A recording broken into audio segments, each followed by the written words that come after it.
Good evening everyone. तो जैसा कि आपको पता है जुलाई मंथ का करंट अफेयर हमारा कंप्लीट हो चुका है 2024 का।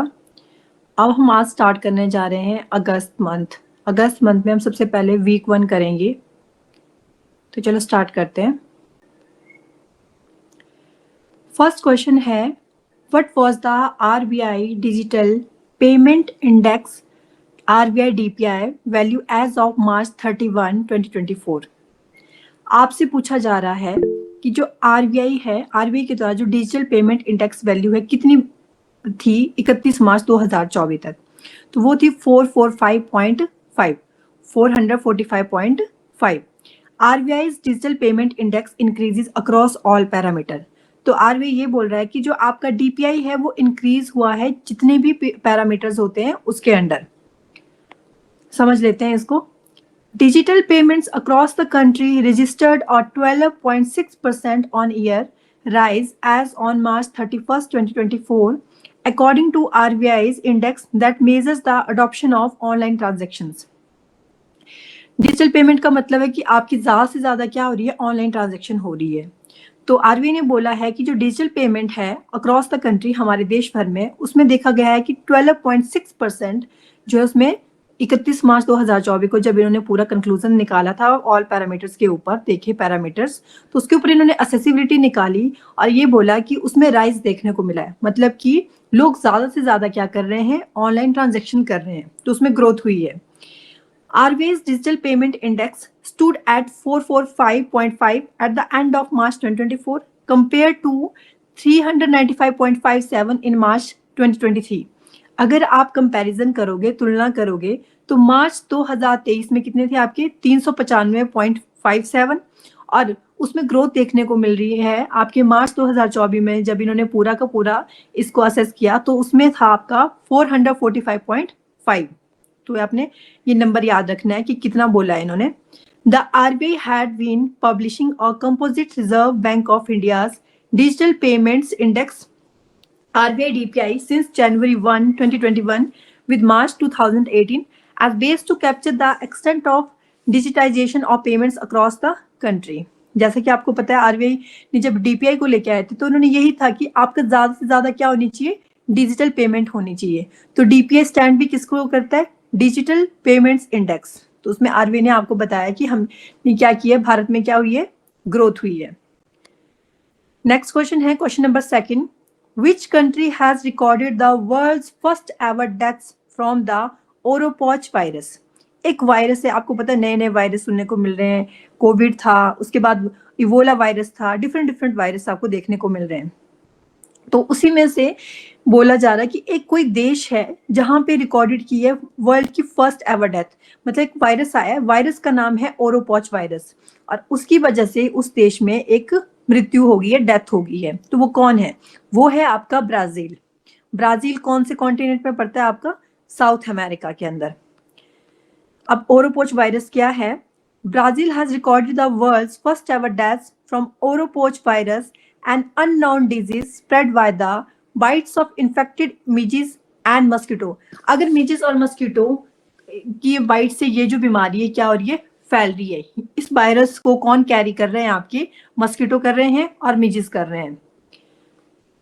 The symptoms exhibited were similar to those of dengue. इसके जो सिम्टम है वो बिल्कुल आपको ना जैसे कि डेंगू के होते हैं, बिल्कुल वैसे वैसे देखने को मिल रहे हैं, तो सिमिलर है।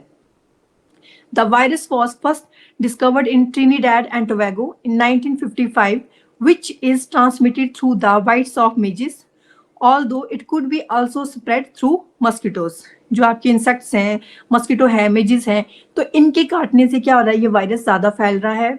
कोई इन्फेक्टेड है, उसको इन्होंने बाइट किया, उसके बाद इन्होंने किसी दूसरे को, हेल्दी पर्सन को बाइट किया, तो ऑब्वियसली बात है ये क्या करेंगे, उसको एक से दूसरे में फैलाने का काम कर रहे हैं। सबसे पहले ये जो वायरस है आपका, आप ये बोल सकते हो कि ये वायरस बहुत मतलब न्यू नहीं है, पुराना है, क्योंकि इसको सबसे पहले जो इसकी डिस्कवरी हो चुकी है वो कब हुई है, 1955 में हुई है। और कहाँ पे हुई है आपकी, ट्रिनिडैड एंड टोबैगो में। और ट्रिनिडैड और टोबैगो कहाँ पे है आपका, बता दो कोई भी, कौन से कॉन्टिनेंट में आता है ट्रिनिडैड और टोबैगो, है किसी को पता? नॉर्थ में। नॉर्थ क्या? अमेरिका में, मतलब कैरेबियन सी में आता है तो। हाँ जी, ठीक है, मतलब जो आपकी जो सेंट्रल अमेरिका है वहां पे, मतलब लैटिन अमेरिका के बीच वाला जो पोर्शन है वहां पे। ओके, नेक्स्ट क्वेश्चन है आपका, question number 3। In which event did Manu Bhaker and Sarabjot Singh win a bronze medal at the Paris Olympics? क्या पूछा जा रहा है आपसे? आपसे पूछा जा रहा है जो मनु भाकर जी हैं और जो सरबजोत सिंह जी हैं, इन दोनों ने ही पेरिस ओलंपिक में ब्रॉन्ज मेडल लेके आए थे। कौन से इवेंट में? तो ये लेके आए थे मिक्स 10 मीटर एयर पिस्टल के अंदर लेके आए थे ये। और आपको पता है कि मनु भाकर अभी मतलब जब लास्ट टाइम आपके पेरिस ओलंपिक हुए हैं 2024 में, तो इंडिया की तरफ से इकलौती थी ये जो सिंगल कैटेगरी में भी इंडिया के लिए ब्रॉन्ज मेडल लेके आई थी और डबल की कैटेगरी में भी लेके आई थी। और जो डबल इन्होंने खेला था वो किसके साथ खेला था? इन्होंने सरबजोत सिंह के साथ। और किस में लेके आए थे? ये कैटेगरी याद रखनी है आपने, मिक्स्ड 10 मीटर एयर पिस्टल, मतलब कि दोनों ही क्या आपके शूटर हैं। और ये भी आपको पता है कि इन्हें अभी अवार्ड भी दिया जा रहा है, दे दिया है अब तो, Khel Ratna award. Paris Olympic 2024, Manu Bhaker and Sarabjot Singh win bronze in 10 metre air pistol mix team event. तो ये है मनु भाकर जी और ये है साथ में सरबजोत सिंह जी। और इन्होंने डिफीट किसको किया था? साउथ कोरिया का एक प्लेयर था, उसको इन्होंने डिफीट किया था। And Manu Bhaker became the first Indian athlete to win 2 medals at the same edition of the Olympics. ये फर्स्ट इंडियन एथलीट थी जिन्होंने 2 मेडल लेके आए ये सेम एडिशन में ओलंपिक के, मतलब कि एक ही साल में 2024 में जो हुआ ओलंपिक, उसी एडिशन में ये 2 मेडल लेके आए, सिंगल कैटेगरी में भी और डबल में। और डबल में किसके साथ थी? ये सरबजोत सिंह जी के साथ। Earlier Manu won a bronze in the women's 10 metre air pistol event. पहले इन्होंने सिंगल कैटेगरी में क्या जीता था? 10 मीटर एयर पिस्टल इवेंट में ये ब्रॉन्ज लेके आई। उसके बाद पेयरिंग में shuttler PV Sindhu and boxer Sushil Kumar are the only 2 Indians to have won multiple Olympic medals but in separate Olympic game। ये इंपॉर्टेंट है, तो याद रखना आपने, जो शटलर पीवी सिंधु है और जो बॉक्सर है आपके सुशील कुमार जी, ये दोनों ऐसे इंडियन हैं जिन्होंने मल्टीपल टाइम क्या किया आपके ओलंपिक से मेडल जीते हैं, बट सेपरेट ओलंपिक गेम, अलग अलग गेम है ना। सुशील कुमार आपको पता है कि बॉक्सर है और पीवी सिंधु क्या आपकी बैडमिंटन खेलती हैं। Indians with 2 medals at the Olympic games, Sushil Kumar लेके आए थे 2008 और 2012 में, तो इनका ईयर मतलब अलग था आपका, तभी बोला ना सेपरेट ओलंपिक गेम। और जो पीवी सिंधु जी थी ये लाई थी 2016 में और 2020 में, तो ये आपने याद रखना है। और मनु भाकर लेके आई है सेम ईयर में, तभी सेम एडिशन बोला, इनका दोनों का डिफरेंट एडिशन था। इनका सेम एडिशन था 24-24 में, मतलब 2024 में ही ये 2 लेके आई है एक साथ मनु भाकर। और ये याद रखना है आपने, सुशील कुमार ने कब कब लाया है? 2008 में और 2012 में जो हुए थे आपके ओलंपिक्स। और पीवी सिंधु लेके आई है 2016 वाले में और 2020 वाले में। Swapnil Kusale clinched his first Olympic bronze in the 50-meter rifle 3-position event in the Paris Summer Olympic Games। क्या पूछा जा रहा है? बोला जा रहा है स्वप्निल कुसाले जो है उन्होंने अपना फर्स्ट ओलंपिक ब्रॉन्ज लाया था किसमें? 50 मीटर राइफल 3 पोजीशन इवेंट में, कब? पेरिस समर ओलंपिक गेम्स के अंदर। तो ये भी लेके आए थे अपना first Olympic bronze Swapnil Kusale, ये भी क्या आपके शूटर हैं। नेक्स्ट क्वेश्चन है, What is the primary theme of the STI conclave on traditional knowledge for sustainable livelihood? आपसे पूछा जा रहा है कि बताइए कि प्राइमरी थीम क्या रही जो STI कॉन्क्लेव हुआ उसकी। जो STI कॉन्क्लेव था आपका traditional knowledge for sustainable livelihood, तो इसकी थीम रही आपकी strengthening competencies in digitisation, preservation and protection of traditional knowledge, intellectual property and people's right. क्या बोला जा रहा है? थीम आपने याद रखनी है, कुछ कीवर्ड आपने पकड़ने हैं बस। एसटीआई कॉन्क्लेव हुआ, उसका पूरा जो उसकी प्राइमरी थीम क्या रही आपकी? प्राइमरी थीम थी आपकी उसकी कि स्ट्रेंथनिंग जो डिजिटाइजेशन है उसमें क्या करना है आपने उसको थोड़ा और, क्योंकि competition day by day increase हो रहा है, तो आपने और हर कंट्री क्या हो रही है? डिजिटलाइज हो रही है, तो उसमें क्या करना है आपने? स्ट्रेंथनेस लेके आनी है, प्रिजर्वेशन करना है, जो भी आपका ट्रेडिशनल नॉलेज है, जो आईपी राइट्स होते हैं, इंटेलेक्चुअल प्रॉपर्टीज हैं और पीपल्स राइट है, उनको प्रोटेक्ट करना है ना। बोलते हैं ना कि कॉपीराइट इशू लग जाता है, तो कुछ ऐसी सी चीजें जो है उनके ऊपर क्या करना है? फोकस करना है। तो ये रही प्राइमरी थीम।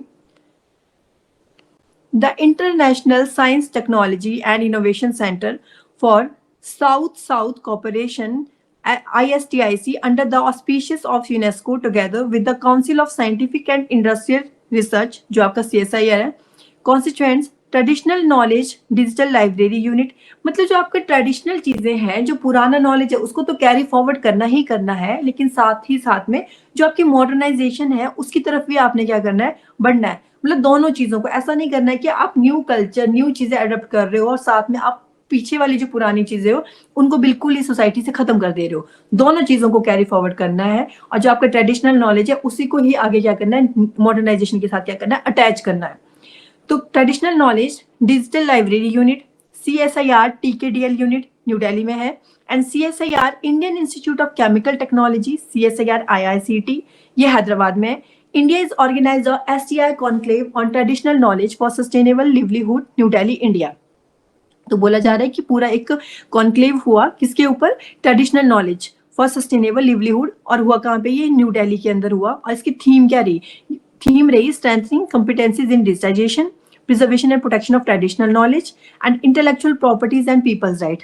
सिंपल सी थीम है, तो बड़ी है तो उसको देख के डरना नहीं है। सिंपल सा आपने बोला, मैंने बोला कीवर्ड पकड़ने आपने, ट्रेडिशनल नॉलेज एक इसको पकड़ लो और आपने क्या करना है, उसको क्या करना है, ट्रेडिशनल नॉलेज को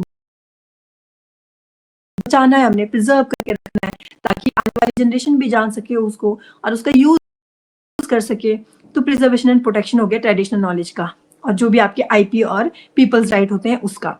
और साथ में आपने क्या करना है, डिजिटाइज भी होना है, क्योंकि वो बहुत जरूरी है आज की डेट में डिजिटाइज होना। हर एक काम क्या हो रहा है हमारा, ऑनलाइन हो रहा है, मीटिंग्स वर्चुअली हो रही है। फॉर एग्जाम्पल हम लोग क्लास भी लगा रहे हैं, कैसे लगा रहे हैं, वर्चुअल लगा रहे हैं, ऑनलाइन लगा रहे हैं। तो ये सब कुछ किसकी वजह से, AI की वजह से।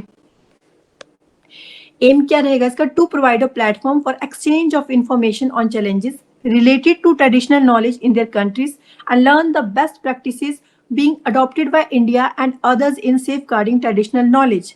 एम यही है इसका, एक ऐसा प्लेटफॉर्म प्रोवाइड करना जहां पे जो भी इंफॉर्मेशन है वो क्या कर सके, जो अलग अलग कंट्रीज है वो आपस में क्या कर सके, उसको एक्सचेंज कर सके अपना ट्रेडिशनल नॉलेज। जैसे कि आपको पता है कि हमारे आयुर्वेदा की बहुत इंपॉर्टेंस है ना। हमने एक न्यूज पढ़ी थी, अगर आपको याद होगा, अगर आपने रिवीजन किया होगा, कि जो डेनमार्क है उसने क्या कर दिया था, बैन लगा दिया था अश्वगंधा के ऊपर, और उस पे जो हमारा आयुष मंत्रालय था उसने क्या किया था, उसके ऊपर ऑब्जेक्शन किया था कि आप ऐसा कैसे कर सकते हो, ये तो हमारे एनिशियंट टाइम से, मतलब बहुत पुरानिक वक्त से क्या है, वेदों में हमारी इसकी इंपॉर्टेंस है। तो वो क्या एक ट्रेडिशनल नॉलेज ही तो है आपकी, जो आपको दवाइयों के बारे में पता लग रहा है या आपका हिस्टोरिकल चीजें हैं, तो वो ट्रेडिशनल नॉलेज है। उसको आपने कैसे आगे कैरी फॉरवर्ड करना है वो आपके ऊपर है, इसके ऊपर इन्होंने काम करना है। Next question, question number 5, who is the author of the book Call of the Gir? तो गिर, ये जो बुक लिखी हुई है Call of the Gir, इसके ऑथर कौन है, इसके ऑथर है परिमल नथवानी। तो परिमल नथवानी जी हैं। गिर से आपको गुजरात याद आ रहा होगा, और उससे क्या याद आ रहे होंगे आपको, लाइन याद आ रहे होंगे। तो बुक का नाम है Call of the Gir और लिखने वाले हैं Parimal Nathwani. Prime Minister Narendra Modi has appreciated the book Call of the Gir written by Rajya Sabha member Parimal Nathwani, और ये हैं राज्यसभा के मेंबर परिमल नथवानी, और हमारे आदरणीय प्रधानमंत्री जी ने इनको अप्रिशिएट किया था जब ये बुक लॉन्च हुई थी कॉल ऑफ द गिर, जिसको किसके द्वारा लिखा गया है, आपके परिमल नथवानी जी के द्वारा। इंपॉर्टेंट है। Question number 6, for what remarkable contribution was union minister Jitendra Singh honoured with the life time achievement award. क्या बोला जा रहा है, for what remarkable contribution was union minister Jitendra Singh, जो हमारे यूनियन मिनिस्टर जितेंद्र सिंह जी हैं, उनकी किस कॉन्ट्रीब्यूशन के लिए उनको लाइफ टाइम अचीवमेंट अवार्ड दिया जा रहा है। तो वो है आपका option B, diabetology, diabetes care and research. तो Jitendra Singh conferred the prestigious lifetime achievement award for diabetes research for his remarkable contribution to diabetology, diabetes care and research at the International Meet of Medical Professionals in Chennai। क्या बोला जा रहा है, जो हमारे union minister हैं जितेंद्र सिंह जी, ये दिख रहे होंगे आपको सेंटर में,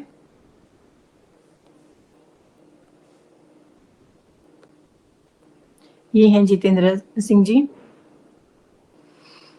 तो बोला जा रहा है इन्होंने जो भी आपका डायबिटीज रिसर्च के ऊपर काम किया, उसके लिए इनको लाइफ टाइम अचीवमेंट अवार्ड दिया जा रहा है। कैसी? डायबिटीज के। आपको पता है डायबिटीज ना बहुत कॉमन बीमारी हो गई है, आपने सुना होगा। इसका शुगर अप रहता है, किसी को इंसुलिन के टीके लग रहे हैं। थोड़ा सा बेसिक इसके बारे में भी हम लोग जान लेते हैं। जैसे देखो, दो तरह का होता है, या तो बॉडी में जो होता है आपके ब्लड में जो है शुगर का लेवल अप हो जाएगा, या तो शुगर का लेवल क्या हो जाएगा, डाउन हो जाएगा। तो उसके लिए क्या होता है, अगर किसी का शुगर मतलब 500 प्लस चली जाती है, या 300 200 ज्यादा हो रही है, मतलब ब्लड के अंदर शुगर का लेवल अप हो रहा है, तो वहां पे ना आपने सुना होगा कि उनको ना इंसुलिन के टीके लग रहे हैं, है ना। इंसुलिन के टीके लग रहे हैं, क्योंकि इंसुलिन क्या करता है, जो शुगर का लेवल उसको डाउन करता है ब्लड के अंदर। अगर किसी की बॉडी में ब्लड शुगर लेवल डाउन हो रहा है, मतलब कम हो रहा है, तो वहां पे जो काम करता है वो करता है फिर आपका ग्लूकोजन, वो क्या करता है, उसको अप करने का काम करता है। तो उसमें ही इन्होंने काम किया कि कैसे उसके ऊपर रिसर्च किया इन्होंने, डायबिटीज केयर कैसे होनी चाहिए। तो पूरा का पूरा उसके ऊपर इन्होंने क्या की, एक इंटरनेशनल मीट की, जितने भी मेडिकल प्रोफेशनल्स थे चेन्नई के अंदर, पूरी बातचीत की कि कैसे कैसे हमने इसको क्या करना है, रिमार्क किया और किस तरीके से इसका सॉल्यूशन हमने ढूंढना है। The citation compared him to the esteemed Bidhan Chandra Roy, VC Roy. आपको पता है ना वीसी रॉय कौन है? Nothing is dual success in both medical and public spheres. आप याद करो तब तक वीसी रॉय कौन है, मैं अभी पूछूंगी आपसे। Including his 3 consecutive terms as a member of parliament and his role in the Union Council of Ministers। क्या बोल रहे हैं, ये जो सिटेशन है, compare him to the esteemed Bidhan, जो बीसी रॉय थे आपके, नथिंग इज, उनका जो ड्यूल सक्सेस रही थी मेडिकल और पब्लिक स्फेयर्स के अंदर, उन्होंने भी बहुत सोसाइटी के लिए काम किया था। अच्छा बताओ मुझे कौन थे बीसी रॉय? अब तक आ गया होगा याद आपको। इनके जो बर्थ डेट और डेथ की जो डेट है एक ही दिन होती है, मैं हिंट दे देती हूँ, 1 जुलाई को। और उस दिन एक बहुत इंपॉर्टेंट डे भी सेलिब्रेट किया जाता है, डॉक्टर्स डे मनाते हैं हम उस दिन। Doctors day. हाँ जी, डॉक्टर्स डे मनाते हैं हम लोग, है ना। ये एक बहुत ही बड़े क्या थे आपके डॉक्टर थे, और जो आपकी बड़ी बड़ी इंस्टीट्यूट है उसमें इन्होंने क्या किया था, उसकी फॉर्मेशन की थी, और इंडिया के अंदर इन्होंने क्या किया था, बहुत काम किया था।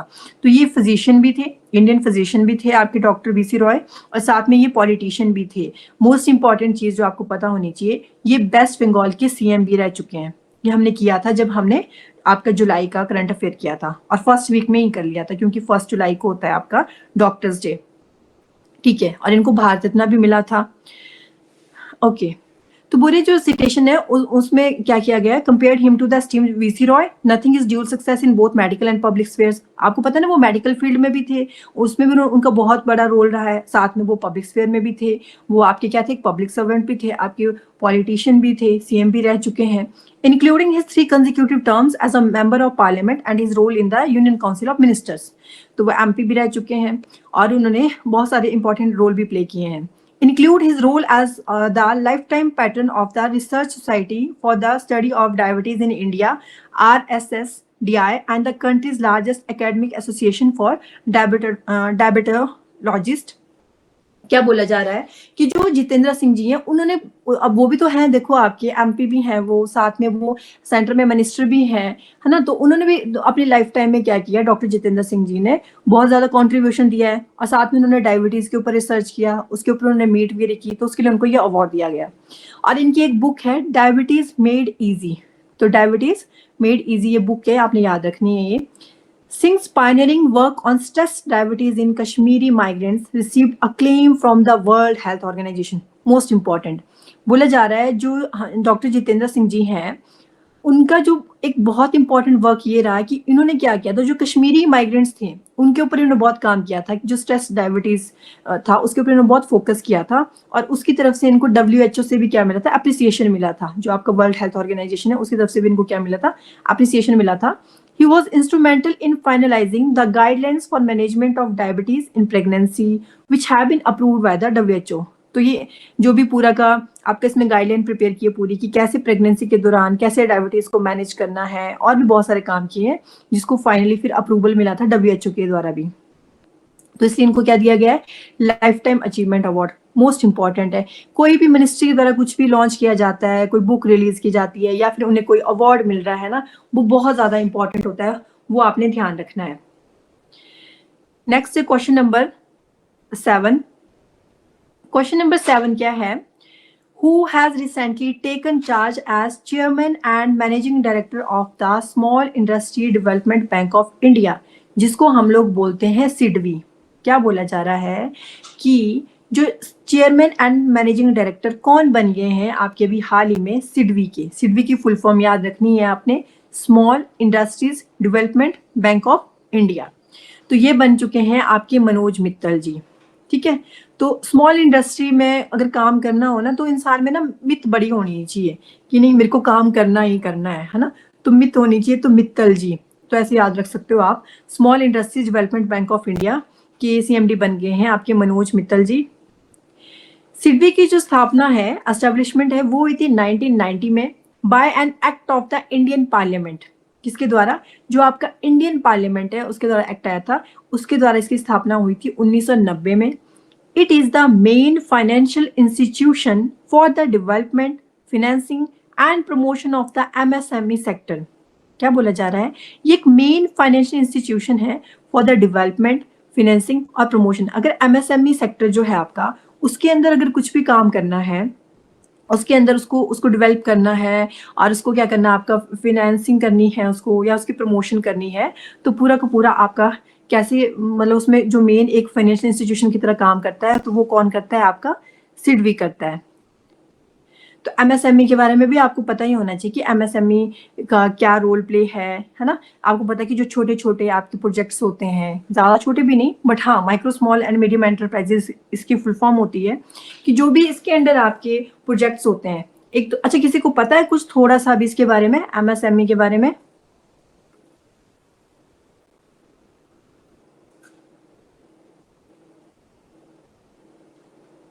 है पता किसी को? देखो इसमें क्या होता है, जो एमएसएमई है ये बहुत इंपॉर्टेंट रोल प्ले करते हैं हमारी जो इंडिया की इकोनॉमी है उसमें, और इसमें बहुत जल्दी मतलब ये कंट्रीब्यूशन कर रहे हैं, एम्प्लॉयमेंट जनरेट कर रहे हैं, है ना। नए नए आपके जो एंटरप्रेन्योरशिप इसमें आ रही है। जो छोटे प्रोजेक्ट होते हैं आपकी, जैसे कि किसी ने इक्विपमेंट खरीदनी है, पर उसमें ना एक करोड़ से आपका कम होना चाहिए, मतलब लेस देन 1 करोड़ रुपीज होने चाहिए, और जो आपकी टर्नओवर है वो भी कम से कम 5 करोड़ से मतलब कम होनी चाहिए ईयरली।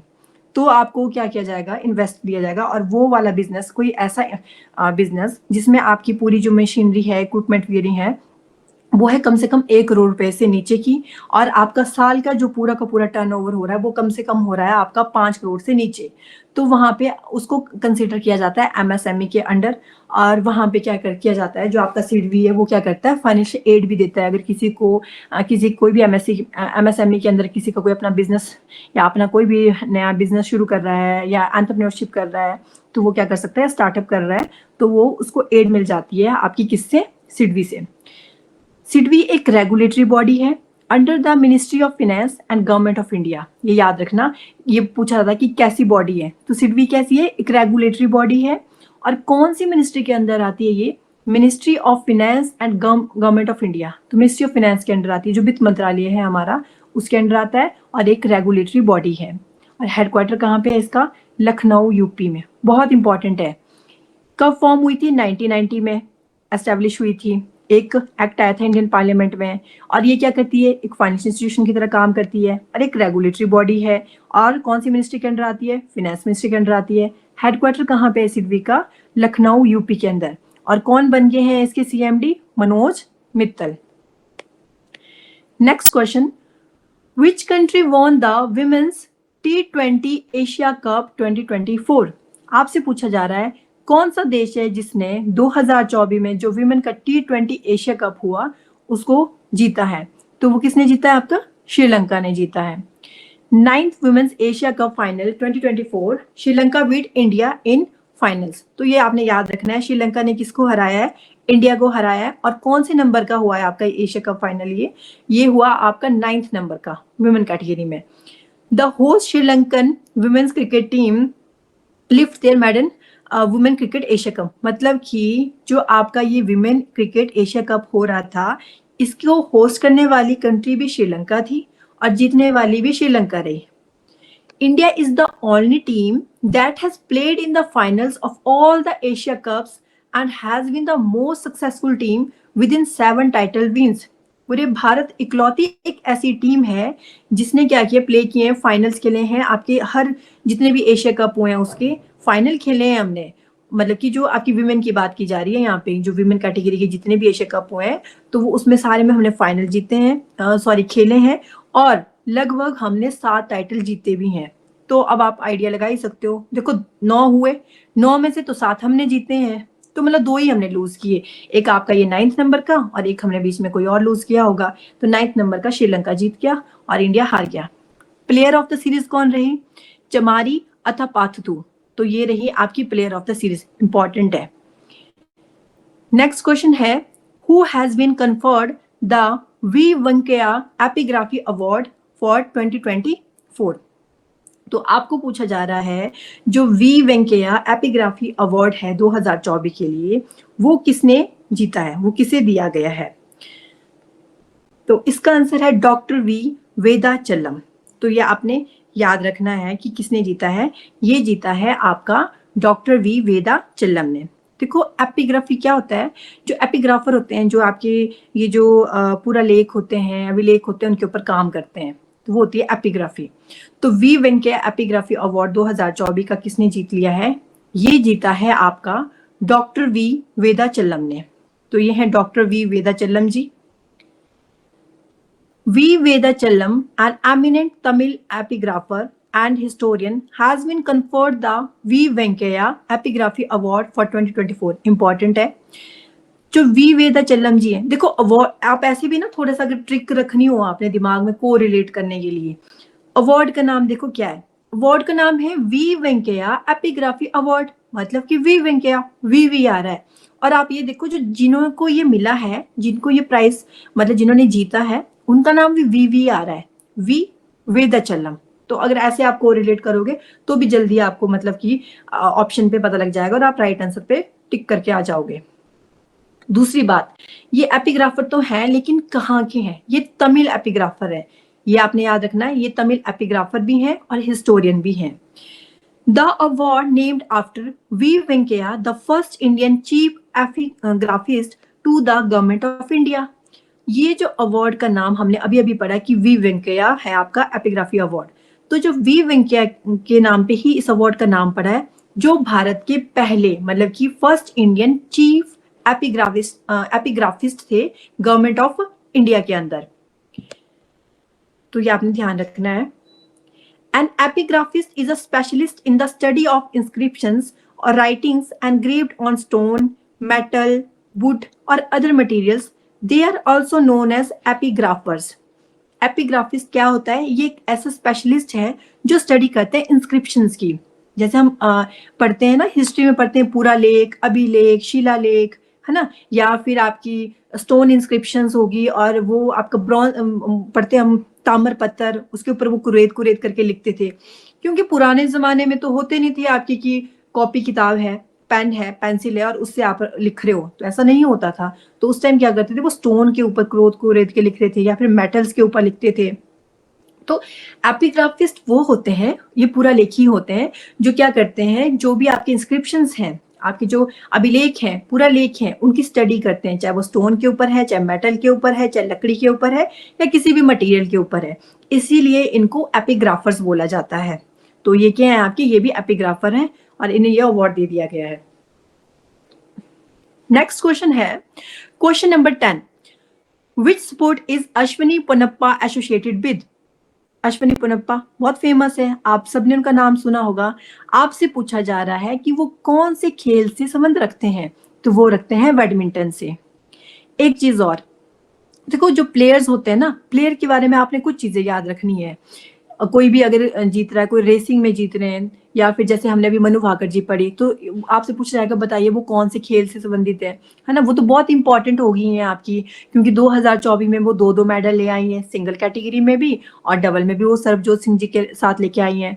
आपसे पूछ लिया जाएगा बताओ जी सरबजोत सिंह जी हैं या फिर मनु भाकर जी हैं, वो कौन से खेल से मतलब संबंध रखते हैं, तो आप कर लोगे शूटिंग में भी पर्टिकुलर पूछा जाएगा कि वो कौन सी कैटेगरी का खेलते हैं। आपने पढ़ा 10 मीटर एयर राइफल, तो इस तरीके से आपने ध्यान रखना है, और या तो उनके स्टेट पूछे जाते हैं। तो ये है आपकी अश्विनी पोनप्पा, और ये क्या खेलती हैं, badminton. Indian badminton star Ashwini Ponappa announces retirement after playing her last Olympics. जो इंडियन बैडमिंटन स्टार हैं अश्विनी पुनप्पा, उन्होंने अनाउंस कर दी है रिटायरमेंट जब उन्होंने अपना लास्ट ओलंपिक खेला. Ashwini badminton journey began long ago with her first national title coming in 2001. तो अश्विनी का जो बोलते जो इनकी करियर की जो शुरुआत हुई थी, बैडमिंटन जर्नी जो इनकी शुरू हुई थी काफी पहले हुई थी, और इन्होंने जो फर्स्ट नेशनल टाइटल मतलब अपनी लाइफ में अपने करियर में जो इन्होंने अचीव किया था खेलों में, वो 2001 में, मतलब ये बोल सकते हो आप 2001 में ये लाइमलाइट में आई. देखो आपको पता है, चाहे क्रिकेट की बात करिए आप, चाहे बैडमिंटन की बात करिए या किसी भी स्पोर्ट की बात करिए, बहुत सारे बच्चे हैं या बहुत सारा हमारा यूथ है जो खेलता है, लेकिन एक लाइमलाइट की जरूरत होती है सबको. वो कब मिलेगी? जब वो कोई बड़े लेवल का वो मतलब कोई नेशनल जीतेगा या कुछ ऐसे करेगा, तभी वो लाइमलाइट में है. तब तक हम नहीं जानते उनको. हम बहुत सारे स्पोर्ट्समैन है या विमेन है, हम किनको जानते हैं जो थोड़े फेमस हैं, जिन्होंने कुछ टाइटल जीते हुए हैं या ओलंपिक में मेडल लेके आए हैं या एशियन में लेके आए हैं. तो उसी तरीके से जो इनकी जर्नी शुरू तो बहुत पहले हो गई थी, लेकिन ये लाइमलाइट में कब आई? जब इन्होंने 2001 में अपना पहला नेशनल टाइटल जीता था. तो अश्विनी पुनप्पा क्या खेलती हैं? बैडमिंटन. और ज्वाला गुट्टा भी बहुत फेमस है, तो इन्होंने इनके साथ पार्टनरशिप की थी. कब? ज्वाला गुट्टा के साथ, मतलब ये दोनों क्या करती थी? टीम में खेलती थी. तो ये कब तक रही इनकी पार्टनरशिप दोनों की? ज्वाला गुट्टा के साथ 2017 तक. तो ज्वाला गुट्टा भी क्या खेलती हैं आपकी? बैडमिंटन खेलती हैं. बहुत इंपॉर्टेंट, बहुत फेमस है दोनों ही आपकी, अश्विनी पुनप्पा भी, ज्वाला गुट्टा भी.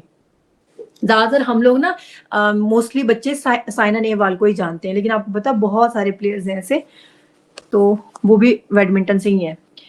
This Duo achieve several milestone. तो ये जो पूरा जोड़ा था, इनका डुओ था ज्वाला गुट्टा का और अश्विनी पुनप्पा का, तो बोलते इन्होंने बहुत सारे माइलस्टोन जीते हैं अपने करियर में, जब तक इनकी एक वो थी पूरी टीम थी. Gold medal at the 2010 Delhi Commonwealth games. जब 2010 में दिल्ली के अंदर कॉमनवेल्थ गेम्स हुए, तो वहां पे इन्होंने गोल्ड मेडल जीता. 2011 में Ashwini and Jwala made history while becoming the first Indian pair to win a medal of bronze at the World Championship. Most important, जो भी आपका प्लेयर न्यूज में है, किसी ने रिटायरमेंट घोषित कर लिए, तो आपको उनका थोड़ा सा बैकग्राउंड पता होना चाहिए. तो अब अश्विनी पुनप्पा जी ने रिटायरमेंट मतलब अभी पीछे बोल दिया कि मैंने रिटायरमेंट ले रही हूँ, तो आपने ध्यान रखना है कि एक तो उन्होंने 2010 में ज्वाला गुट्टा के साथ जब उन्होंने कॉमनवेल्थ गेम में पार्टिसिपेट किया और खेला, तो वहां पर उन्होंने गोल्ड मेडल जीता.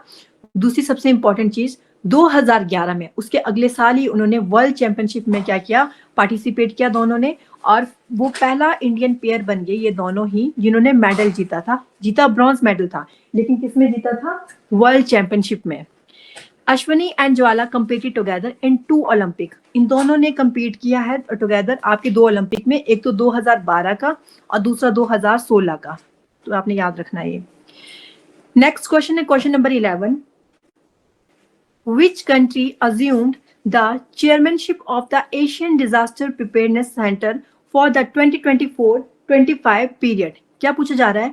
कौन सा देश है जिसको चेयरमैनशिप दे दी गई है आपकी एशियन डिजास्टर प्रिपेयरनेस सेंटर 2024-25 के लिए? तो कौन सा है वो है हमारा भारत. तो हमारा प्यारा भारत जो है इंडिया, वो बन चुका है आपका चेयरमैनशिप, उसको दे दी गई है 2024-25 की एशियन डिजास्टर प्रिपेयरनेस सेंटर की. India assumed chair of Asian Disaster Preparedness Center for 2024-25 from China. ये ध्यान रखना कि किससे ली है, मतलब कि लास्ट टाइम किसके पास थी? चाइना के पास थी. चाइना से सरपास हुई है फर्दर हमारे पास, इंडिया के पास. India assumed as the chair of Asian Disaster Preparedness Center. Short में भी दिया हो तो आपको पता होना चाहिए, आपकी किसी भी चीज की ना फुल फॉर्म पता होनी चाहिए. ADPC की फुल फॉर्म क्या है? At the meeting of the Asian Disaster Preparedness Center held in Bangkok, Thailand on 25th of July 2024 meeting चली थी. उस टाइम ये चीज बोली गई कि अब फर्दर इंडिया करेगा 24-25 के लिए इसकी chairmanship. Rajendra Singh, head of the department of national disaster management authority. Most important, जो हमारा NDMA है, जब भी कहीं पे भी डिजास्टर आता है तो सबसे पहले जो फोर्स एक्टिव होती है वो आपको वहां पे दिख जाती है, नेशनल डिजास्टर वाले ही मिलते हैं. राजेंद्र सिंह जो कि हेड हैं आपके department of the national disaster management authority के, representing the government of India assumed the chairmanship of the Asian Disaster Preparedness Center। जब ये मीटिंग चली थी उस दौरान इन्होंने वहां पे इंडिया को रिप्रेजेंट किया और साथ में इन्होंने बोला कि हम चेयरमैनशिप करना चाहते हैं इन फ्यूचर जो 24 से 25 वाला है। बोला ठीक है आप कर लीजिए। About Asian disaster preparedness centre, इसके बारे में थोड़ा सा देख लेते हैं। इसको सेटअप किया गया था 1986 में। चीजें को रिलेट करते जाना। इससे पहले हमने सिडवी के बारे में पढ़ा था कि वो कब एस्टेब्लिश हुआ था। कब हुआ था? 1990 में हुआ था, अभी अभी हमने पढ़ा। फिर अब हम पढ़ रहे हैं ADPC, Asian disaster preparedness centre. तो ये कब सेटअप हुआ था? 1986 में। अब ये क्या है? वो एक रेगुलेटरी बॉडी थी सिडवी, है ना। वो क्या करती थी? आपकी जो भी फाइनेंस जो देती थी, किसको देती थी? एमएसएमई सेक्टर को देती थी। अब ये एडीपीसी क्या है? ये एक non profit autonomous regional organisation है। तो एडीपीसी का जो सेटअप हुआ था ये 1986 में हुआ था। ये एक non profit autonomous regional organisation है। फाउंडिंग मेंबर कौन कौन थे? China, India, Nepal, Bangladesh, Cambodia, Pakistan, Philippines, Sri Lanka and Thailand. तो ये कुछ हैं इसके फाउंडिंग मेंबर, जिसमें से हम लोग भी हैं, एक भारत भी है हमारा। तो China, India, Nepal, Bangladesh, Cambodia, Pakistan, Philippines, Sri Lanka and Thailand. Headquarter कहाँ पे है? मोस्ट इंपॉर्टेंट, एडीपीसी का हेडक्वार्टर कहाँ पे है? आपका बैंकॉक, थाईलैंड के अंदर। इसको याद करने के लिए एक छोटी सी ट्रिक मेरे दिमाग में आ रही है, अगर कर सकते हो वैसे तो। देखो ऑब्वियसली बात है, नॉन प्रॉफिट होगी आपकी एशियन डिजास्टर प्रिपेयरनेस सेंटर, है ना। नॉन प्रॉफिट है, कहीं पे डिजास्टर आ रहा है तो ये फटाफट से वहां पे क्या करते हैं? रेस्क्यू करते हैं, हेल्प करते हैं, है ना, फंडिंग करते हैं। तो ये नॉन प्रॉफिट है। मतलब कि एक तरह से ये बोल सकते हो आप एज अ, मतलब कि सोसाइटी के लिए क्या कर रहे हैं? सोसाइटी के वेलफेयर के लिए काम कर रहे हैं। तो ये क्या करेंगे? अब कुछ तो, अब कहीं पे डिजास्टर आ रहा है तो वहां पे हेल्प करने के लिए, चलो इंसानियत तो इम्पोर्टेंट है लेकिन पैसा भी तो इम्पोर्टेंट है ना। तो ये क्या करती है एडीपीसी? अपना पैसा कहाँ रखती है? बैंक में रखती है। बैंक इन्होंने दूर रखा हुआ है। कहाँ पे रखा है? वो थाईलैंड में रखा है। तो उस टाइम ये थाईलैंड से बैंक में जाते हैं, वहां से पैसा, थाली थूली जो जो चीजें होती हैं, उस टाइम खाना भी खिलाना होता है ना, तो वो सब कुछ चीजें लेके आते हैं। थोड़ी सी अजीब सी ट्रिक है, पर ऐसे को रिलेट करके, या कभी होता है हम स्टोरी सुन लेते हैं तो भी थोड़ा याद रह जाता है। तो ये क्या कहते हैं? बैंक से अपना खाना खूना, थाली थूली लेके आ जाते हैं हेल्प करने। तो बैंकॉक थाईलैंड के अंदर क्या है इसकी? आपकी हेडक्वार्टर है इसका, एडीपीसी का। फॉर्म हुआ था 1986 में। नेक्स्ट क्वेश्चन है question number 12। Which bank is a partner in the joint venture with Tata Consultancy Services TCS to form CH Technologies. आपसे पूछा जा रहा है कौन सा बैंक है जिसने पार्टनरशिप की है, एक ज्वाइंट वेंचर किया, किसके साथ? टीसीएस के साथ, और उन्होंने सीएच टेक्नोलॉजी फॉर्म की है। तो वो कौन है? वो है हमारा प्यारा SBI, state bank of India. तो एसबीआई ने किसके साथ की है? जो टीसीएस है आपका, टाटा कंसल्टेंसी जो है ना आपका सर्विसेज है, उसके साथ इसने ज्वाइंट वेंचर किया है और इन्होंने एक टेक्नोलॉजी तैयार की है जिसका नाम है CH. NPCI re-established connectivity with CH technologies after security review। जैसे सिक्योरिटी का आपको पता है डे बाय डे क्या हो रही है, प्रॉब्लम हो रही है, आपको पता है साइबर क्राइम बहुत कॉमन हो गया और बहुत सारी चीजें हो गई हैं। तो NPCI ने री एस्टेब्लिश की है कनेक्टिविटी विद कौन सी टेक्नोलॉजी के साथ? CH टेक्नोलॉजीज के बाद, आफ्टर जब उन्होंने सिक्योरिटी रिव्यू देखा उसके बाद। NPCI क्या है आपका? National payments corporation of India re-established the retail payments connections of banks that were using CH systems on August 1st after the technology provider was hit by a ransomware attack। कुछ technology provider में बोलते देखा गया कि वहां पे ना ransomware attack हो रहे हैं, आपके साइबर क्राइम्स वगैरह हो रहे हैं। तो उन्होंने नई टेक्नोलॉजी तैयार की, बोला हमें बहुत जरूरत है नई टेक्नोलॉजी की। तो उन्होंने सीएच सिस्टम के ऊपर काम किया और सीएच टेक्नोलॉजी लेके आए। अब ये जो सीएच टेक्नोलॉजी है ये एक ज्वाइंट वेंचर है दो के बीच में, एक तो हमारा एसबीआई है, दूसरा है TCS. And CH is a joint venture between SBI and TCS is a technology service provider that offers services to cooperative and regional rural bank। कोई भी रीजनल रूरल बैंक हैं और कोऑपरेटिव्स हैं, कोऑपरेटिव बैंक है आपके, वहां पे इन्होंने क्या करनी है? टेक्नोलॉजी सर्विस प्रोवाइड करनी है। इन्होंने कुछ सर्विसेज ऑफर करेंगे वहां पे, तो ये दोनों मिलके काम करेंगे उसके ऊपर, एसबीआई और टीसीएस। और उसके लिए जिस टेक्नोलॉजी का ये यूज करेंगे वो होगी आपकी सीएच टेक्नोलॉजी। ये बड़ा इंपॉर्टेंट है, आपने याद रखना है। टेक्नोलॉजी का नाम सीएच टेक्नोलॉजी है और जो ज्वाइंट वेंचर हुआ है वो दो के बीच में हुआ, स्टेट बैंक ऑफ इंडिया के बीच में, और दूसरा है आपका टाटा कंसल्टेंसी सर्विसेज टीसीएस। बहुत इंपॉर्टेंट है। और इसको पूरा रिफॉर्म करने का काम किसने किया? एनपीसीआई ने किया। उसने पूरे रिटेल पेमेंट कनेक्शंस को देखा और उसने देखा कि वहां पे जो टेक्नोलॉजी प्रोवाइडर हैं वहां पे बहुत ज्यादा रैंसमवेयर अटैक देखने को मिल रहे हैं, तो हमें उसमें क्या है, चेंज करने की जरूरत है, थोड़ा सा काम करने की जरूरत है। Question number 13, who has officially assumed the role of the 22nd director general of the Assam rifles? वैसे तो चलो मैंने ये काम आप सबको दिया हुआ था, मैंने कहा था जो हमारी 7 CAPF है, सेंट्रल आर्म जो पुलिस फोर्सेस हैं, उसके बारे में आपने क्या करना है, sorry central arm protection forces जो है आपकी, उसके बारे में आपने क्या करना है, सबके डायरेक्टर जनरल देखने की कौन कौन है ना। 2 हमने कर भी लिए थे, BSF कर लिया था और उसके साथ हमने CRPF कर लिया था। अब वो मेरे को आप बताओगे कमेंट सेक्शन में या लास्ट में कि कौन थे वो। अब बात की जा रही है असम राइफल की। तो असम राइफल की कौन बन गए हैं 22 नंबर के डायरेक्टर जनरल? ये बन गए हैं आपके विकास लखेड़ा जी, लेफ्टिनेंट जनरल विकास लखेड़ा। असम राइफल आपकी जो मतलब एक 7 CAPF में एक है आपकी असम राइफल, जैसे कि 7 कौन कौन होती है, देखो आपका CISF है, CRPF है, ITBP है, असम राइफल है, SSB है, इंडियन कोस्ट गार्ड है ना, और आपके सशस्त्र सीमा बल है। इस तरीके से 7 फोर्सेज होती हैं। एक चीज मैंने आपको और बताई थी, अभी क्या भी बताओगे आप मेरे को, ये जो 7 CAPF है ये कौन सी मिनिस्ट्री के अंडर आती है? Indian army, Indian navy, Indian air force, ये तीनों अलग मिनिस्ट्री के अंडर आती है, और जो आपकी 7 CAPF है ये अलग मिनिस्ट्री के अंडर आती है। अब आप मेरे को बताओगे इसका answer. Ministry of home affairs. हाँ, मिनिस्ट्री ऑफ होम ये अफेयर, बिल्कुल। क्या बोल रहे हो लक्ष्य? मैं कहा CPF तो होम मिनिस्ट्री के अंडर ही आती है। हाँ, तो ये आती है आपकी, ये इंपॉर्टेंट है ना, पता होना चाहिए कि किसके अंदर आती है। जो आपका CAPF है, सेंट्रल आर्म्ड पुलिस फोर्सेज है, ये आती है आपकी मिनिस्ट्री ऑफ होम अफेयर के अंदर। लेकिन अगर आप बात करोगे ना Indian army, Indian air force, Indian navy, ये कौन सी मिनिस्ट्री के अंडर आती है? बताओ फटाफट से। डिफेंस मिनिस्ट्री के अंडर आती है ना। अब फटाफट से मेरे को 7 CAPF बता दो जल्दी जल्दी से। अभी अभी मैंने बोली भी, एक जो जो जिसको याद आ रही वो बोलते चलो।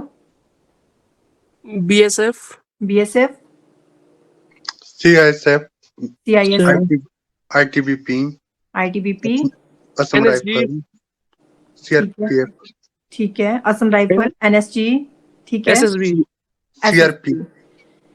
ठीक है।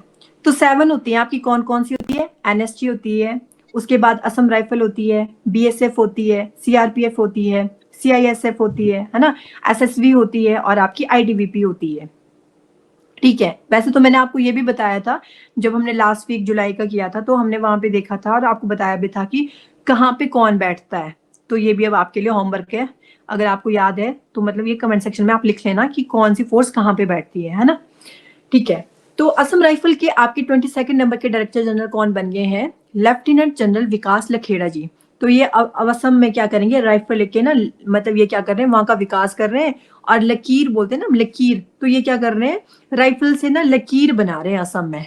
लकीर बना रहे, या फिर ऐसा कर सकते हो कि विकास जी के पास ना राइफल है और 1 लाख की है सॉरी, तो उनके पास क्या, विकास जी के पास राइफल है और लाखों की है, कुछ ऐसे करके। तो असम राइफल के बन गए हैं डायरेक्टर जनरल विकास लखेड़ा जी। इंपॉर्टेंट है, याद रखना है आपने। तो ये है विकास लखेड़ा जी, और किसी ना किसी एग्जाम में ये क्वेश्चन आएगा ही आएगा। लेफ्टिनेंट जनरल विकास लखेड़ा अज्यूम चार्ज एज 22, और कौन से नंबर के बने ये भी आपने ध्यान रखना है, ये बने हैं आपके 22 नंबर के director general of Assam rifle. अब एक सेकेंड, जो असम राइफल है ये ओल्डेस्ट पैरामिलिट्री फोर्स है इन इंडिया, मतलब भारत की एक, आपको पता है सारे 7 की 7 क्या आपकी पैरामिलिट्री फोर्सेज ही हैं ये। तो ये 7 सॉरी असम राइफल क्या है आपकी ओल्डेस्ट पैरामिलिट्री फोर्स है इंडिया के अंदर, and often refer to as the sentinels of the North East. Most important, आपसे पूछा जाएगा कि इसमें से कौन सी पैरामिलिट्री फोर्स है जिसको बोला जाता है sentinels of the North east. तो वो आपने ध्यान रखना है, वो किसको बोला जाता है, वो बोला जाता है आपकी असम राइफल को। ठीक है, फिर उसके बाद आपको बोला जा रहा है कि इसके ये फाउंड कब हुआ था, ये फाउंड हुआ था 1835 में। तो 1835 में इसकी फॉर्मेशन हुई थी। मतलब कि सेंटिनल का मतलब होता है ना पहरेदार बोल सकते हो आप, तरह के वही वॉचमैन की तरह जो काम करते हैं। तो नॉर्थ ईस्ट, अब असम राइफल आपको पता है आपकी पुटौनी वही होती है, तो डिप्लॉय वही होती है ना, आपका जो म्यांमार वाला एरिया है और आपका जो चाइना वाला एरिया है ना, तो वहां पे होती है। तो इसलिए जो sentinels of the North east बोला गया कि नॉर्थ ईस्ट को प्रोटेक्ट करने का काम कर रही है, वॉचमैन की तरह काम कर रही है। सेंटिनल का मतलब होता है पहरेदार या फिर वॉचमैन या कुछ भी बोल सकते हो आप, फिर या सर्विलेंस या गाइड कुछ भी। तो फाउंडेशन कब हुई थी इसकी? 1835 में, मतलब कि ब्रिटिश ईरा के टाइम में इसकी फाउंडेशन हुई थी आपकी, जब कॉलोनियल एरा था इंडिया के अंदर 1835 में। हेडक्वार्टर कहाँ पे इसका? शिलोंग मेघालय के अंदर। इंपॉर्टेंट है, कहाँ पे है? शिलोंग मेघालय के अंदर। नेक्स्ट क्वेश्चन है question number 14, which institution has been granted the distinguished special consultative status by the United Nations Economic and Social Council UN ECOSOC? ECOSOC के बारे में हम पहले भी पढ़ चुके हैं। बोल रहे हैं कौन सा इंस्टीट्यूशन है जिसको ग्रांट किया गया है the distinguished special consultative status का, मतलब यूएन इकोसॉक ने कौन सा इंस्टीट्यूशन है जिसको बोला है एक स्पेशल कंसल्टेटिव स्टेटस? अगर आपको याद होगा तो थोड़ा सा इसके बारे में पढ़ा भी था। इसका आंसर है Kalinga Institute of Industrial Technology. तो जो आपका KIIT है उसको दे दिया गया है आपका यूएन इकोसॉक के द्वारा दर्जा। किस चीज का दर्जा दिया गया है? Special consultative status. Kalinga Institute of Industrial Technology located in Bhubaneswar, Orissa. Orissa जो आपका स्टेट है, उड़ीसा की ही कैपिटल भुवनेश्वर है, और वहीं पे आपका क्या है? आपका Kalinga Institute of Industrial Technology है। Has been granted the distinguished special consultative status by the UN ECOSOC। ECOSOC की फुल फॉर्म भी याद रखनी है आपने, क्या है ना? Economic and social council. Recognizing the university's substantial contribution to the sustainable development goals। जो भी ये यूनिवर्सिटी जो आपकी Kalinga Institute of Industrial Technology है, इसका काफी अच्छा कंट्रीब्यूशन रहा है SDGs गोल को अचीव करने में, तो इसके लिए इसको ये अवार्ड दिया गया है। और साथ ही साथ में जो ये KIIT जो इंस्टीट्यूट है, Kalinga Institute of Industrial technology, इसने एक MOU मतलब मेमोरेंडम ऑफ अंडरस्टैंडिंग साइन किया है। किसके साथ? UN वॉलंटियर्स के साथ, यूनाइटेड नेशन की जो वॉलंटियर हैं उसके साथ इसने क्या किया? एक MOU साइन किया है, और UN खुश हो गया और इसको UN इकोसॉक ने क्या किया है? एक वो दे दिया, कंसल्टेटिव स्टेटस दे दिया है। This initiative is a first of its kind by any private university in south Asia. क्या बोला जा रहा है? दिस इनिशिएटिव, ये जो इनिशिएटिव इन्होंने शुरू किया था, ये अपनी तरह का एक अलग सा किसी प्राइवेट यूनिवर्सिटी के द्वारा किया गया अलग सा इनिशिएटिव था साउथ एशिया के अंदर। मतलब कि साउथ एशिया के अंदर जितनी भी आपकी यूनिवर्सिटीज आती हैं उसमें से एक कलिंगा यूनिवर्सिटी आती है।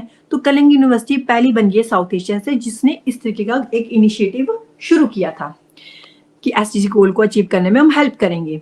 This partnership opens a remarkable opportunity for students of KIIT-DU to engage with various UN agencies to serve as national university UN volunteers who will be deployed for various development initiatives within UN agencies।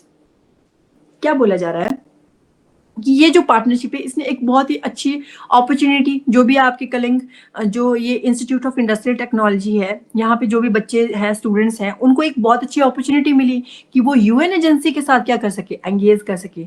जब इसने MOU ही कर लिया है आपकी UN volunteer के साथ, तो obvious सी बात है जहाँ पे जो बच्चे पढ़ेंगे उनको अपॉर्चुनिटी मिलेगी और वो क्या करेंगे? उसके ऊपर काम करेंगे। कौन नहीं चाहेगा UN के साथ काम करना, है ना? तो UN एजेंसीज के साथ इन्होंने क्या, इनको मौका मिला, एंगेज हुए ये, और इन्होंने बहुत अच्छे से क्या किया वहां पे अपने इनिशिएटिव्स को काम किया उसके ऊपर UN एजेंसी के साथ मिलके। अब इसकी स्थापना कब हुई थी? 32 साल पहले 1992 में इसकी स्थापना हुई थी। फाउंडर थे अच्युत समंता। कौन थे फाउंडर? अच्युत समंता। तो आपसे ऐसा आ सकता है कि KIIT फुल फॉर्म नहीं देंगे वो, अगर वो लिख लेंगे ना Kalinga Institute of Industrial Technology, तो बच्चे तो एकदम से पकड़ लेंगे कलिंग यूनिवर्सिटी तो उड़ीसा में है ना, फेमस, आपको पता है कलिंग वॉर, ये सब कुछ उड़ीसा वाले पार्ट में ही हुआ था, तो बच्चे एकदम से कैच कर लेंगे। वो अगर डालेंगे तो वो ऐसे दे सकते हैं आपको कि KIIT जो है वो कहाँ पे है, तो वो उड़ीसा के अंदर है।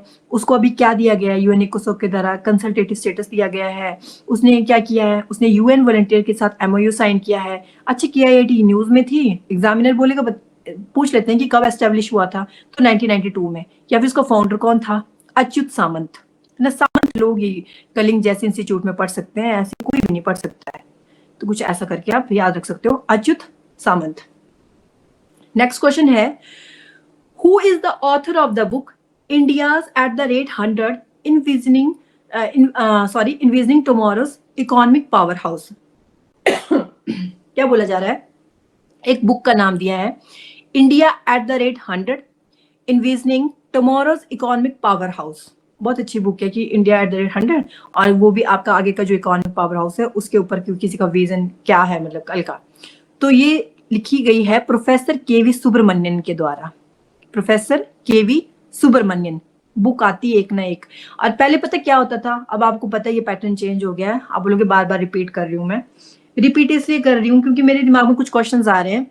जैसे कि लास्ट ईयर एक क्वेश्चन आया था, उसमें आपको 4 बुक दे दी थी और 4 ऑथर दे दिए थे. हमें ज्यादातर एक ना एग्जामिनर बहुत कॉमन डाल देता है और बच्चे इसको पकड़ लेते हैं.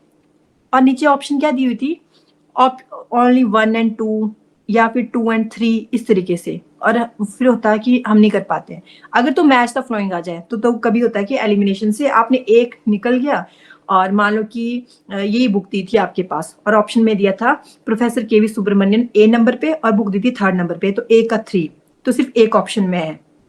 तो आपका इजीली आप आंसर निकाल दोगे. कभी कभी वो क्या करते हैं, जो कॉमन होती है उसको ना तीनों जगह उसको ऑप्शन में डाल देते हैं. 3 या 4 जगह क्या करेंगे, उसको डाल देंगे, जिससे कि मतलब वो आपको निकालना, एलिमिनेट करना टफ हो जाता है.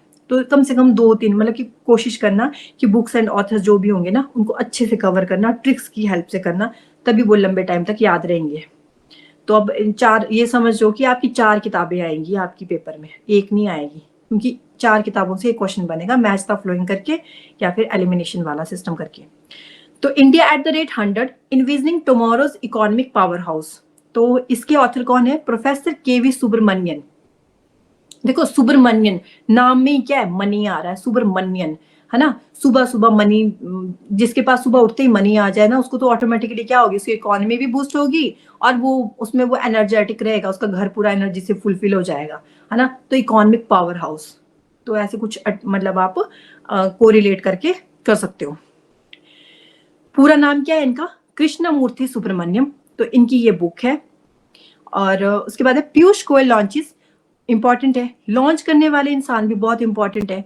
तो जो पीयूष गोयल जी हैं उन्होंने लॉन्च किया है इसको, जो हमारे मिनिस्टर, यूनियन मिनिस्टर, उन्होंने लॉन्च किया इस बुक को, India at the rate 100 envisioning tomorrow's economic powerhouse, book by professor K V Subramanian. The book how talks about how India could achieve a 55 trillion economy in 2047. $55 trillion की economy 2047 तक India कैसे बनेगा, कैसे achieve करेगा, उसके बारे में इस बुक में बताया गया है. बहुत इंपॉर्टेंट बुक है. देखो आपको कुछ चीजें मैंने बताई थी कि ये एक चीज याद रखनी है कि हमने 2070 तक, बार बार बोलती हूँ मैं इसको, 2070 तक इंडिया ने टारगेट रखा है नेट जीरो कार्बन एमिशन का, कि हमने क्या करना है 2070 तक बिल्कुल ही कार्बन एमिशन क्या कर देना है, 0 कर देना है.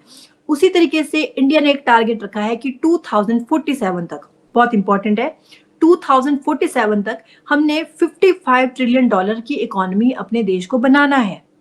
तो वही इस बुक में लिखा गया है. सुब्रमण्यन जी ने पैसों की बात की है, इकोनॉमी को बूस्ट करने की बात की है ना, कि कैसे इंडिया अपनी वो जो टारगेट उसको अचीव कर सकता है. तो उसके बारे में उन्होंने इस बुक में लिखा है. बहुत इंपॉर्टेंट बुक है. Shri Subramaniam in the book predicts India can achieve a $55 trillion economy by 2047 if the nation sustains an 8% annual growth rate. देखो एक इंपॉर्टेंट लाइन और चीज बोल दी है इसमें, कि अगर भारत हर साल आपका 8% एनुअल ग्रोथ रेट शो करता है तो हम लोग इजीली क्या कर सकते हैं, इस बुक में ये लिखा है कि अगर इतना एनुअल ग्रोथ रेट हमारा रहता ही रहता है 8% हर साल 2047 तक, तो हम इजीली क्या कर सकते हैं, $55 ट्रिलियन की इकोनॉमी हम बन सकते हैं भारत. तो ये बहुत इंपॉर्टेंट था. Next question number 16. Which organization launched the virtual assistant सेवा फॉर इन्वेस्टर्स? क्या बोला जा रहा है, कौन सी ऑर्गेनाइजेशन है जिसने लॉन्च किया है वर्चुअल असिस्टेंट, मतलब कि सेवा किसके लिए, इन्वेस्टर्स के लिए. तो ये आपने ध्यान रखना है. तो सेवा किसके द्वारा किया गया है लॉन्च, ये किया गया है सेबी के द्वारा. ठीक है. अब सेबी में और सिडबी में कंफ्यूज नहीं होना है. हमने जो पढ़ा था, हमने पढ़ा था सिडबी के बारे में, ये है सेबी. ये बात करता है security and exchange board of India के बारे में. तो इसमें ना कंफ्यूज नहीं होना है कि सेबी क्या है और वो क्या है. ठीक है, तो सेबी ने लॉन्च किया है एक वर्चुअल असिस्टेंट, किसके लिए? सेवा नाम से इन्वेस्टर्स के लिए।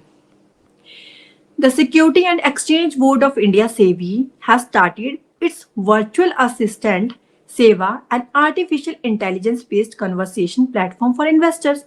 ये जो सेवा है, अब हर कोई तो उस टाइम तत्पर पे नहीं रह सकता है कि आपको क्वेरी है, आपको कुछ भी प्रॉब्लम है तो आप कोई मतलब कि फर्दर 24 घंटे वहां पे रहेगा। तो उसके लिए आपको पता है एआई सिस्टम आ चुका है हमारा। तो सेबी ने उसी तरीके का एक वर्चुअल असिस्टेंट रखा है, आपका रोबोट हो सकता है, कुछ भी हो सकता है ना। फिर तो वो रखा है एक आर्टिफिशियल एआई के द्वारा कि उसमें क्या होगा, जो इन्वेस्टर्स इनको कुछ भी प्रॉब्लम है तो वो क्या कर सकते हैं, उस प्लेटफॉर्म पे अपनी क्वेरी, अपनी जो भी कन्वर्सेशन करनी है वो कर सकते हैं। The chatbot is currently enabled to answer questions relating to general information on security market, latest master circulars and grievance redressal process. क्या बोला जा रहा है कि ये जो चैटबॉट है आपका सेवा करके इन्होंने रखा है, ये अभी सक्षम है उन जो आपके क्वेश्चंस का आंसर देने के लिए। जनरल इंफॉर्मेशन, अगर किसी भी इन्वेस्टर को, मैंने कहीं पे पैसा इन्वेस्ट किया है जो सेवी से रिलेट कर रहा है, जो भी आपका स्टॉक मार्केट है ना उसको सेवी देखती है ना। आपने सुना होगा शेयर ऊपर चले गए, नीचे चले गए, स्टॉक मार्केट में ये हो रहा है, तो सेवी के अंडर आता है।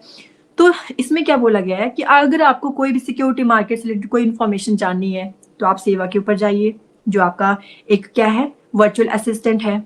फिर कोई भी मास्टर सर्कुलर्स हैं या कोई आपकी ग्रीवेंस है, कोई शिकायत है, उसको रिड्रेस करना है तो वो भी सेवा करेगा। तो ये किसने किया? आपका सेवी ने। देखो हमने सिडवी पढ़ा था, सिडवी कब बना था आपका? हमने पढ़ा था 1990 में। और ये जो बना है ना आपका सेवी, याद रखना ये बना है आपका 1988 में। अगर आपने लिखना है तो आप लिख सकते हो, जो सेवी है आपका security and exchange board of India, ये फॉर्म हुआ था। अगर एग्जैक्ट डेट लिखनी है तो लिख सकते हो, इसमें मैंने नहीं ऐड किया है, मेरे को वैसे याद आ गया अभी। तो 12 अप्रैल 1988, 12 अप्रैल 1988 को ये बनी थी। और अगर आपको याद होगा सिडवी कैसी बॉडी थी? वो थी आपकी रेगुलेटरी बॉडी। ये है आपकी non statutory body. Non statutory body क्या होती है? स्टैट्यूटरी बॉडी वो होती है जो बाय एक्ट बनती है आपकी, है ना। तो ये कैसी है? आपकी नॉन स्टैट्यूटरी बॉडी है, तो ये ध्यान रखना। फिर जब स्टार्टिंग में, मतलब जब 1988 में बनी थी तब ये नॉन स्टैट्यूटरी बॉडी थी। लेकिन अगर आज आप प्रेजेंट में इसकी बात करोगे ना, अब ये स्टैट्यूटरी बॉडी बन गई है। इट मीन्स कोई एक्ट आया होगा। हाँ, एक्ट आया था। कब आया था? 1992 में एक एक्ट आया था, सेवी act, security and exchange board of India act आया था 1992 में।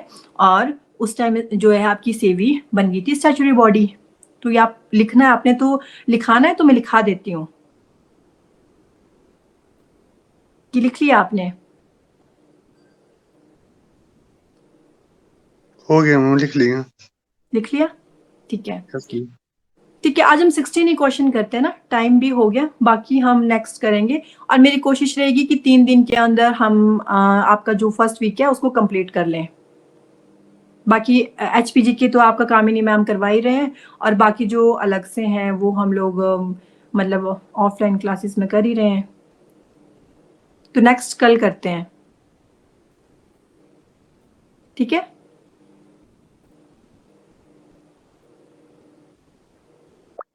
Okay, thank you. Thank you, ma'am.